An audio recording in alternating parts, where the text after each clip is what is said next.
Hello, this is Dr. Jongwon, Jerry, Choi. Currently, I am working on transforming toxic organization to healthy organization to make people work better for innovation.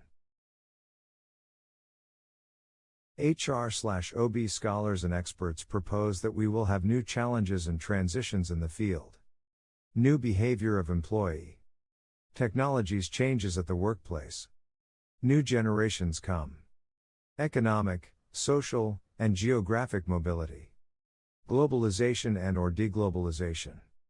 Finally, the health security issue we have been experiencing due to COVID-19 for the last 3 years is fundamentally changing the landscape of people development and management. Among the many changes, one emerging aspect that has received more attention after the pandemic has caught my interest. That is, toxic organization kills the best talent.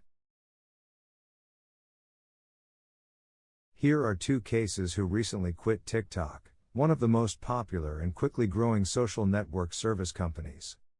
First, Chloe. She quit her product manager job at TikTok in Silicon Valley, California, for several reasons. According to her, the company did not support her professional growth. The company had a toxic culture. The company disregarded diversity.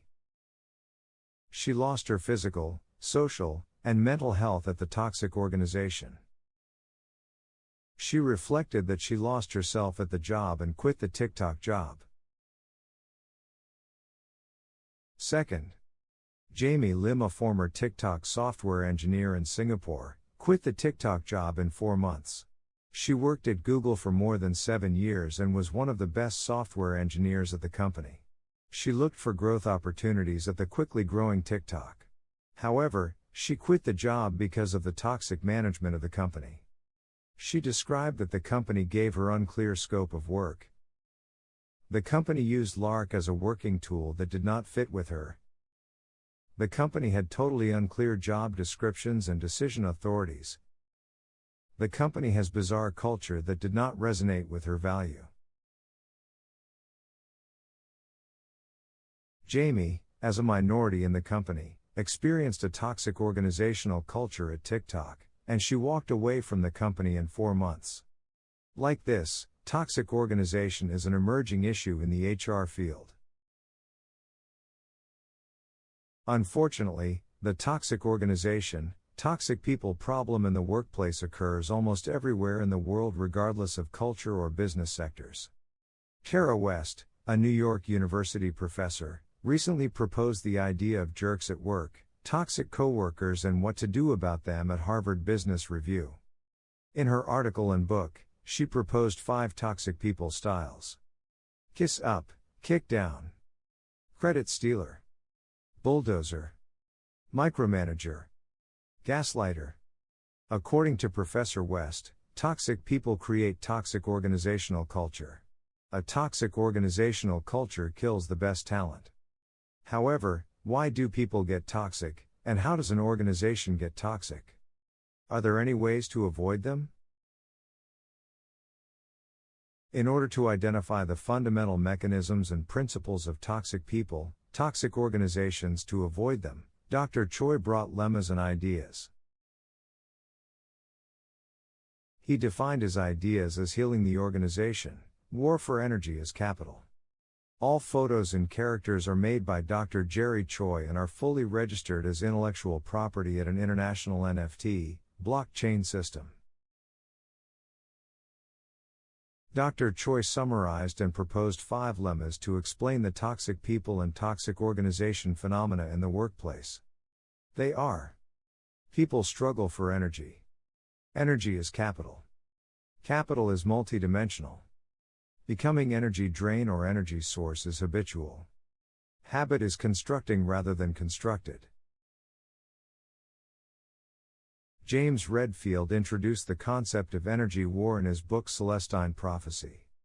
Shortly speaking, individuals and institutions seek to control the energy of the physical, social, mental, and spiritual powers of others.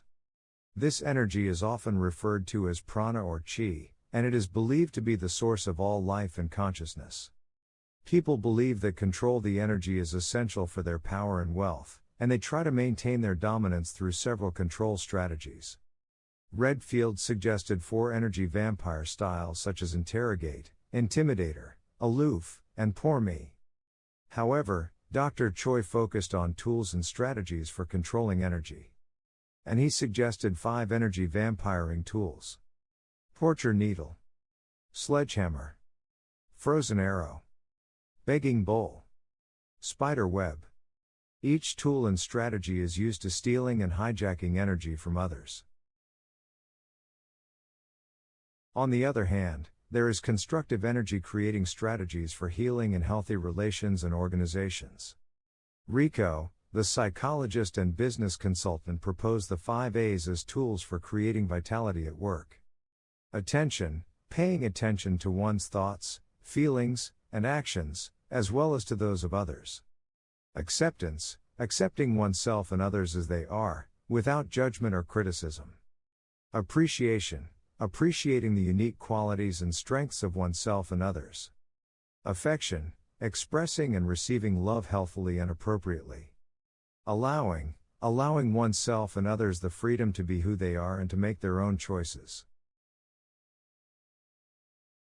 More fundamentally, why people do struggle for energy. The answer could be, because energy is precious like money. So, we may think that energy is the capital. But what is the capital? Capital can refer to a variety of resources that are used to produce goods and services. In recent years, business scholars have proposed the concept of multiple capital theory. The multiple capital theory is a framework that proposes that organizations have multiple types of capital that they can draw upon to achieve their goals. This theory was developed in response to the limitations of the traditional view of capital regarding human development, environment, sustainability, and a holistic view of governance systems. Synthesizing previous terms and ideas, Dr. Choi proposed 7 types of multiple capitals: financial capital, organizational capital, social capital, human capital, psychological capital, physiological capital, spiritual capital. Therefore, we can understand that people struggle for energy as multiple capitals. Visiting the 2 cases of TikTok people who recently quit their job. They commonly pointed out the toxic organizational culture that drove them to leave the organization. Summarizing those toxic organizational cultures, Dr. Choi proposed 7 toxic management practices. They are: mediocre, bureaucracy, asymmetricity, nepotism, ignorance, meritocracy, disparity. On the other hand, 7 contrasting healthy and healing management practices were matched 1-to-1. They are: excellence, participation, transparency, competency, active listening, all-level people development, inclusion. Choosing the toxic management practice on the energy drain side or the healing management practice on the energy source side is habitual by the leadership. According to the habitual choice of the leader's toxic or healing management practices, people transformed into energy vampires or vitality agents to steal or create multiple organizational capitals. So, creating or transforming an organization as a toxic one or a healing one is highly dependent on the quality of people, especially the leadership. If a business organization wants to transform its culture into a healthy and healing one, the organizational leadership should reflect their habitual choices in their managerial practices. And the leadership should give more attention to the dynamics of the energy war between people. Thank you for listening.